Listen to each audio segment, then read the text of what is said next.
No, I didn't expect to ever be up here. Again, I know you guys are surprised. It's been a whirlwind last 24 hours. Obviously, my mind is going 100 miles an hour. I woke up this morning, though, one of the first things I thought is, I hope I got an unlimited data plan because my phone is blowing up. I'm excited. And being here and coming in and seeing John Coleman, it gets the juices flowing. There's still a lot of familiar faces here. It's an organization that I have a lot of investment in, and I've never lost my attachment to it. From the organization, the people, from Jerry Richardson to Ron, to all the personnel people and the people in the locker room. But I'll say this, I think coming here, and I would not come here if I didn't think that I could help in the interim as far as working with Ron, working with everybody here, working together to try to win football games this season to start, and then down the road after the season at the right time, identifying and helping developing a candidate for the future. But I wouldn't come here if I didn't think that I had the energy, the knowledge, and the insight that it will take to help this organization. And I bring a different perspective than I had before. 4.5 years out, last 2 years in the media, but I look at things differently now. And while we did a lot of things right, and I've realized we did do a lot of things right when I was here, we also made mistakes. And I think I've learned from those mistakes. And I think that different perspective is going to help me a lot. Again, it still comes down to we have so many good people here. This isn't about me. It's about us. It's a we game, on the field, upstairs. It's about people working together, and we certainly, coaching, personnel, the business side, everybody in this organization, we have good people. I know a lot of them in that locker room. I know a lot of them. I'm familiar with the 6 captains. There are guys that were here and left and are back again, Julius and captain. I know those guys. I know the principles and the philosophies of this organization, and I'm proud to be a part of it. I'm excited to get going. There's a lot to do. We report to training camp next Tuesday. I thought about sleeping on that dorm bed. I never thought I was going to have to do that again. But I'm excited to go, and I'll answer any questions you got. Marty, how can you, Steve Reed from Associated Press. Yeah, you know that. Marty, can you take us to me? What were you doing when you got the call, and were you surprised, and how did this work out?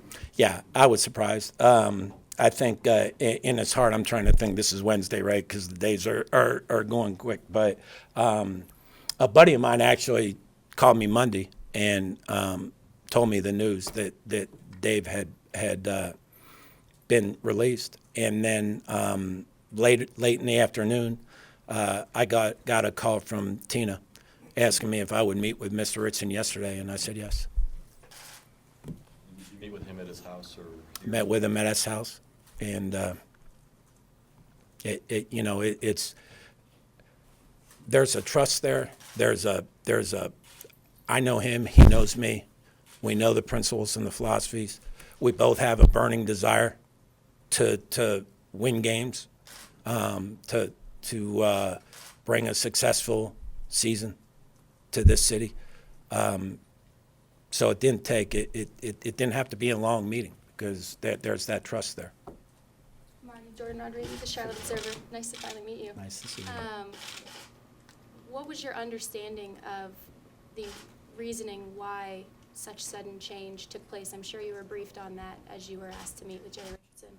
When we met, we talked strictly about now moving forward in training camp. But I can tell you this, knowing Jerry Richardson, okay, rash decisions aren't made. And being in this business, and just going back to my situation, everything's about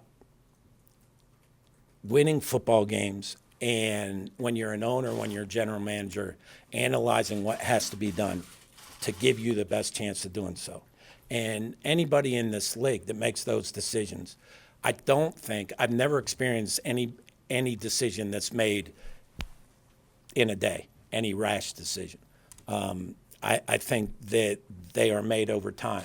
And while we didn't go into specific reasons. We didn't go into anything that has happened in the past. We just talked about moving forward. Marty, Chris Jenkins with Charlotte Vibe. What is your to-do list look like right now? I know it's early, but have you had a chance to start building your task list? Yeah, I'm starting to build it. I don't know whether we have that long here to go through it, but there's a lot. There's a lot. But the first thing is that I'll come in and I'll meet with Ron, and we're going to go over the roster. We've talked several times already, but we're going to sit and go over the roster, what we think the strengths are of this team, what we think the needs might be. And then I'm going to meet with all the department heads, the scouting department heads, everybody, every different department. And I really I need to get a feel. I need to get caught up to where we are and then tell them what my visions are moving forward. Do you already have any visions or observations of the team so far? I do, but it's too premature. I can't give them now because until I meet with everybody and go through them, obviously I have some thoughts. But until I meet and discuss it and go over the roster and get detailed, I don't want to go into anything because that might change. Marty, David Newton, ESPN. When you talk about what you learned during the time off, what specifically you think is going to help you make the organization stronger? David, I think the biggest thing, and it's a general thing, but making sure the analytical part of my brain takes over the emotional part of my brain. And when you have my philosophy, okay, when you have the philosophy that I think is critical in this business, it's we. It's not one person. One person doesn't win a game, doesn't win a championship, doesn't do anything. It's the group coming together. Well, when you do that and you work with those people so closely, you're going to create bonds with people. You're going to create loyalties.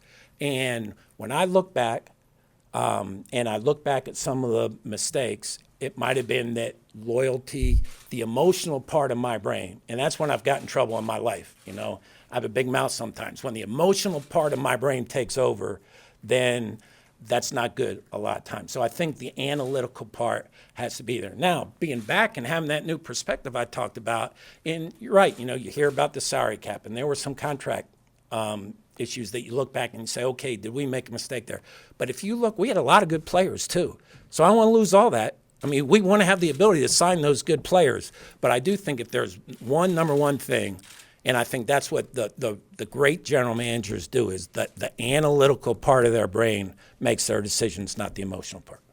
Having said that, Marty, Joe Person with the Charlotte Yes. Observer, how much of your ability to kind of be a bridge builder, so to speak, do you think, and the relationships you have here were a part of Jerry bringing you back? Well, I'm hoping, I think one of my strengths, Joe, is dealing with people, I hope. I mean, and especially, and I do have a familiarity with a lot of people here, but it's still, I think any time you're leading and managing, I think you have to have that ability to communicate with people, not only talk to people, but listen to people. So I do think that's a strength, and I'm hoping that's one of the reasons I'm here. Marty, Phil over from WSOC. How has the game changed in the last 4.5 years, and how have you remained close to it to kind of? It's funny because I have watched most games here, not here, but on television. And I think the game has changed a lot offensively as far as, becoming more of a passing game, obviously. And I think the business aspect has changed some, maybe the rules, but it still comes down to being able to set a plan, have a blueprint. How do you plan to win games every Sunday? What are the important positions? What are the important players? And then how you get those complementary players and how you take their strengths and then apply it to what you do, where, maybe the top three things you are looking for at the right tackle position. Well, if you get an injury in November, you might only have a guy that has one.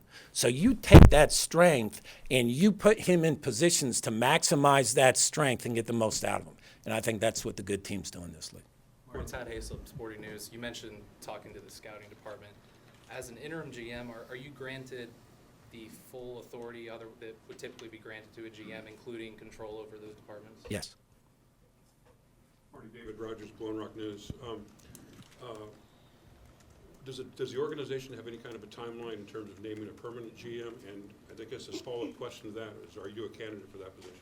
I think to answer your question is, our focus right now is this season. Training camp, winning games this season. After the season is over, I think that's when you start trying to target candidates and develop them and move forward. And I am here in an interim capacity to do just that. Is there any chance, Marty, when you get in here and you're back in the thick of it, that you would consider going beyond this 1 year? Joe, honestly, I got 93 text messages on my phone right now. I'm not looking past this afternoon. But, no, I'm here in an interim capacity, and I'm here in this role. You win games, and then we'll start looking and targeting candidates at the end of the year. Marty, kind of on that point, and I'm Jonathan Jones with Sports Illustrated. I understand the interim role is by nature a temporary position, but you are going to be in a position to make very long-term personnel moves. Yes. Is that going to be awkward at all for you? Is there going to be any type of strange power structure? You're going to have to run things by people that the first time you were here maybe you didn't have to. Not really, Jonathan. I mean, I think, and that's what I talked about, the trust, with Mr. Richardson. I think that's why I'm here, is he trusts that I'll make the right decisions for this organization, not only short term, but long term. So I can only do it one way, full bore, full go. So I am interim, and I have that role, but I'm going to attack it just like I would any other year. I mean, I'm going to attack it and do what I think is best for this organization, both short term and long term. And you know me, anybody that knows me here, I communicate. So there's not anything that's going to take anybody by surprise. Ron and I are going to talk and be on the same page. I mean, I grew up, I learned watching Bobby Beathard and Joe Gibbs in the 80s. They would go in Bobby's office and they would disagree. You'd hear the voices, you'd hear the arguments outside. But when they came out, they made the decision that was best for that organization. That's what I'm saying. This isn't about me. This is about us, the organization, and working together. And Ron and I'm confident that we will do that, and I know Ron's confident in it, and the coaching staff, the personnel staff, everybody has to be on the same page. We have to know what we're looking for and where we're going, where we want to go to get there. And that's the only way I can do it.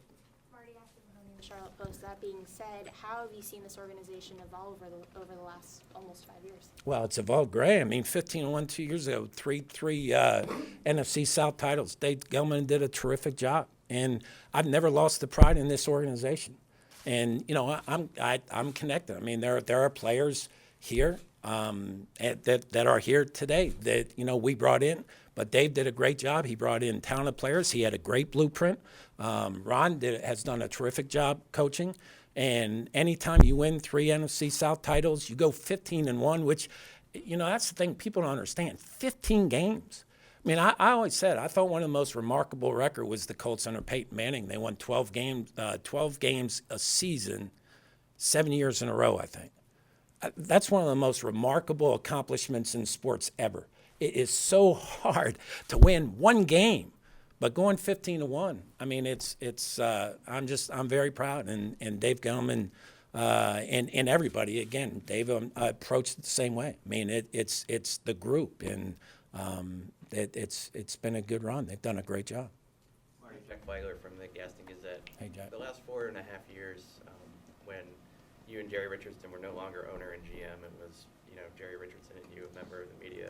Yes. What were the dynamics of that relationship like? Did it change at all when you were no longer working here, and how did that trust maintain? Didn't change. You know what? I mean, we didn't really. I never sat down and talked to him, or I'm the type, Jack. I don't want to insert myself into anything anyway. But we didn't talk a lot. I think the last time was probably when I left here.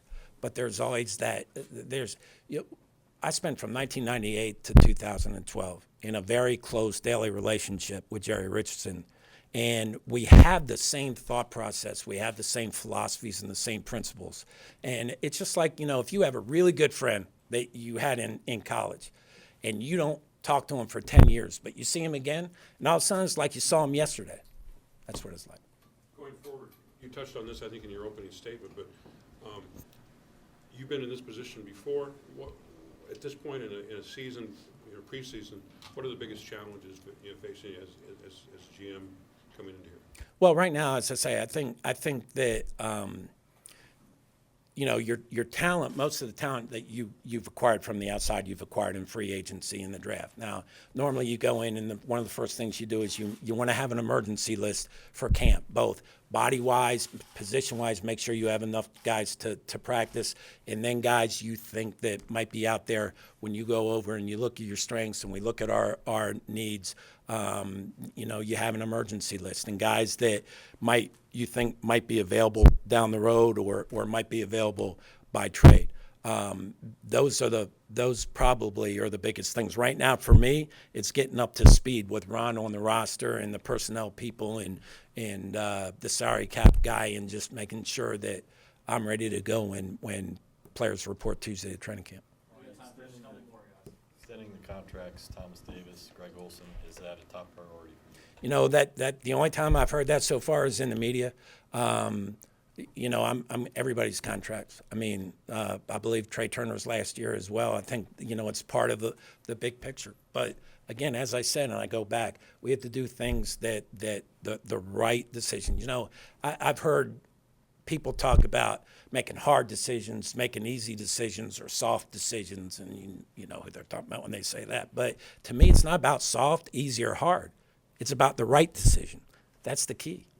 How do you balance those veteran guys that have publicly talked about wanting new contracts? And you said earlier about the lesson you learned about being generous on contracts. How do you balance all that from the past and what's going on right now in relation to those veterans? I think it's communication, and I think you explain what's best for the team and organization. And knowing a lot of the players that are here, they understand that. These are guys that they have the same principles and philosophies. The team is the most important aspect. So it's about communication, I think, is the start. Marty, I understand you've been here 4 hours, but has Ron or RB given you kind of any update on Michael Orr's situation? No, but that's something that obviously one of the many topics we're going to sit down and discuss. But I have not gotten into any specifics yet at all. Thanks, Marty. Guys, okay? Thanks, fellas.